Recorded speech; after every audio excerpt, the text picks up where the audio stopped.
जय जगन्नाथ। जीवन जीवन विषय किसी कहबा जाउछि। आमर ये जीवन क्षणभंगुर। ये जीवन क्षणभंगुर जीवन में केतेबेले कौन हो कई जानी।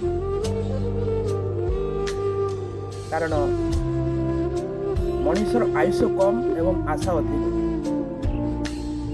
यही मनीष एमिति गोटे मनीष ताको केते देले भी केते भगवान देले भी ता मनीषर मन केबे संतुष्टि नहीं।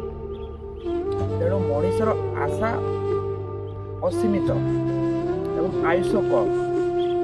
तेणु भगवान जी संतुष्ट होगा उचित।